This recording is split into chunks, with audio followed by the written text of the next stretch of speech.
Falar com os mortos é proibido pela Bíblia? Espiritismo é coisa do demônio?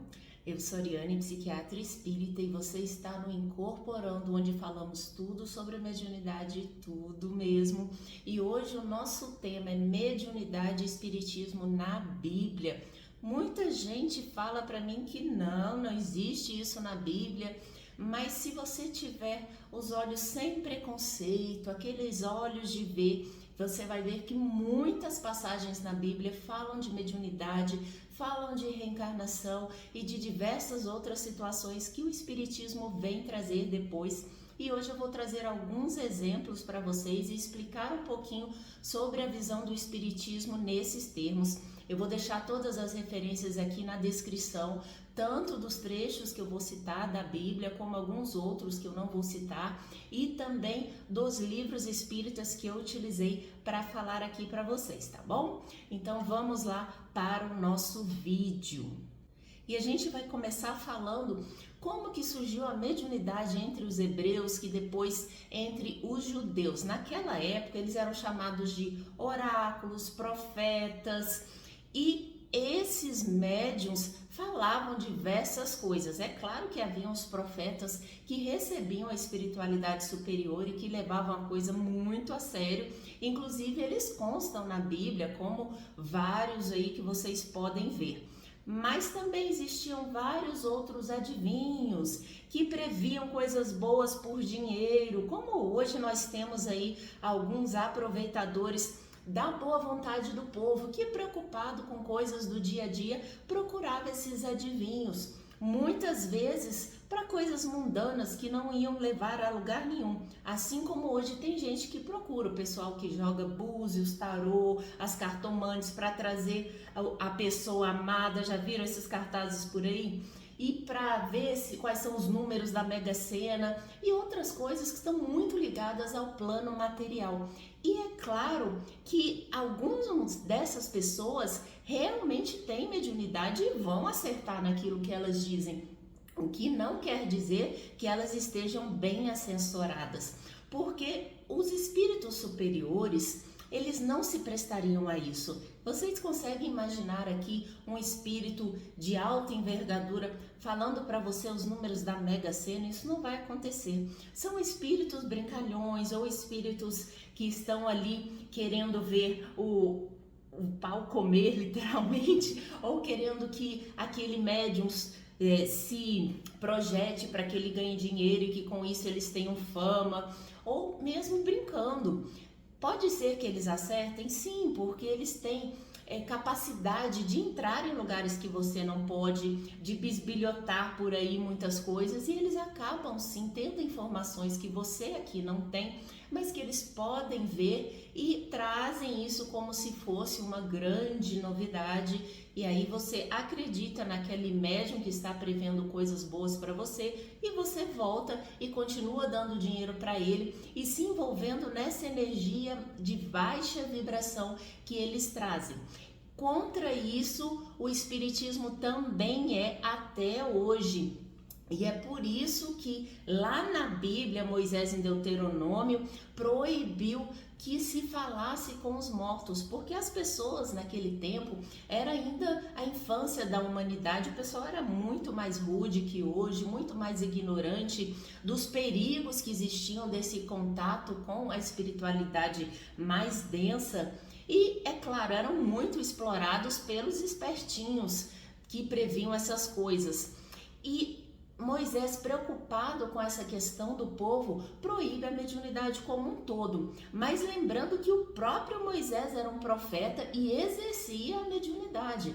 Tanto que ele recebeu as tábuas dos 10 mandamentos, que nada mais eram do que uma escrita direta, uma materialização, um processo de efeitos físicos que Moisés propiciou com a sua mediunidade. Além disso, as várias coisas que ele previa e falava. Portanto, ele proíbe sim esse contato com os mortos com fins material, mas ele não é contra a mediunidade séria e santificante. Em Números 11, inclusive, Moisés começa a se queixar para Deus que ele estava com muita dificuldade porque o povo estava passando uma época de muita fome e ficavam pedindo comida para Moisés e ele sozinho tinha muita dificuldade em fornecer tudo isso para aquele povo. E aí Deus diz para ele reunir 70 anciãos que ele considerasse aptos para isso e que fossem para uma tenda orar, que Deus forneceria o alimento e abaixaria ali sobre eles, ou desceria sobre eles. E Moisés reúne esses anciãos, mais 2 desses anciãos, Eldade e Meldade, que haviam sim sido chamados para essa prece, mas que não foram, começaram também a profetizar no campo lá onde eles tinham ficado. E aí uma das pessoas que viu isso foi correndo atrás de Moisés contar, falando que esses 2 estavam lá fazendo algo que Moisés havia proibido. Mas Moisés se vira para eles e fala: por que você é tão ciumento por mim? Como quem diz, somente eu posso falar as palavras de Deus. O próprio Moisés diz que não era bem assim. Fala que provera a Deus que todo o povo do Senhor profetizasse e que o Senhor lhes desse do seu espírito. Portanto, todo o povo do Senhor, que naquele caso eram os judeus, mas depois serão os cristãos, sim, profetizassem, pudessem falar da palavra de Deus, portanto, exercer a mediunidade.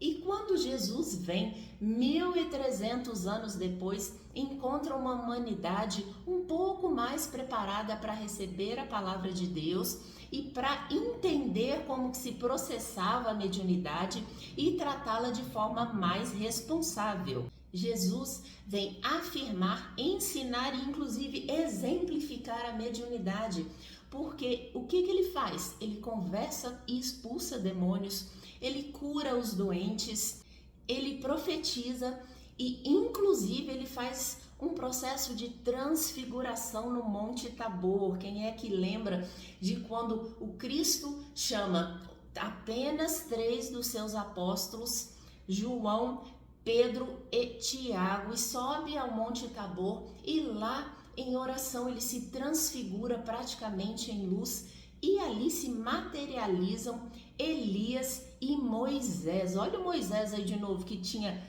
proibido a mediunidade, voltando ali à terra por um processo mediúnico através do próprio médium Jesus.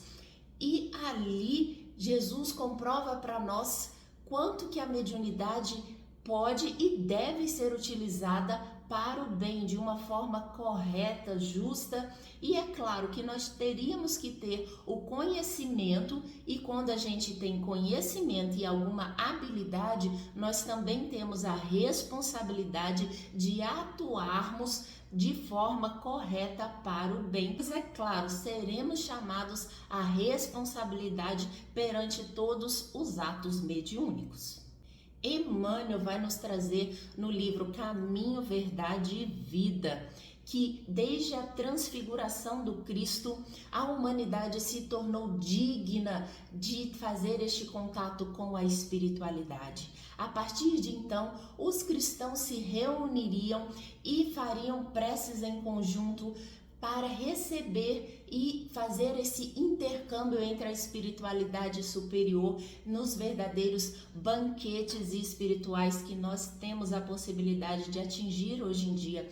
Porque mediunidade não é só aquela mediunidade ostensiva. Kardec nos dizia que todos temos em algum grau a sensibilidade mediúnica, ou seja, essa capacidade de sentir, de perceber a espiritualidade. Quem que aí nunca fez uma prece e sentiu um reconforto diferente, sentiu uma energia diferente ao redor? Isso é sim uma certa capacidade mediúnica. Não é claro o médium ostensivo, aquele médium de trabalho, mas uma sensibilidade que todos somos dotados. E é esse banquete que Jesus nos convidou quando traz a mediunidade como uma das formas de nós nos comunicarmos com a espiritualidade. Emmanuel ainda nos traz no mesmo livro que se em Deuteronômio Moisés proibia esse intercâmbio, é porque ele ainda era prematuro e precisava ainda que a humanidade como um todo evoluísse, compreendesse melhor o que era espírito, o que era matéria, para que pudesse exercer tudo isso com responsabilidade.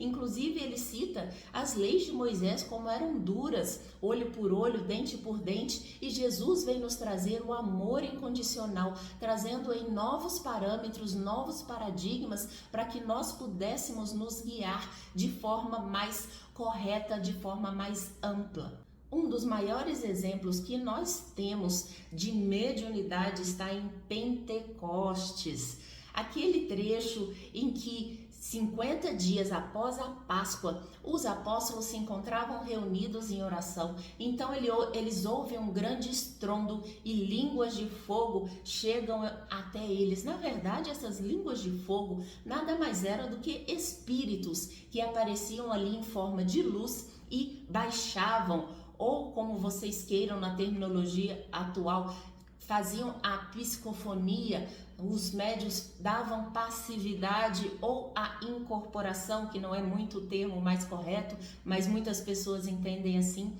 E aí esses espíritos vieram até os apóstolos e esses apóstolos começaram a falar em diversas línguas.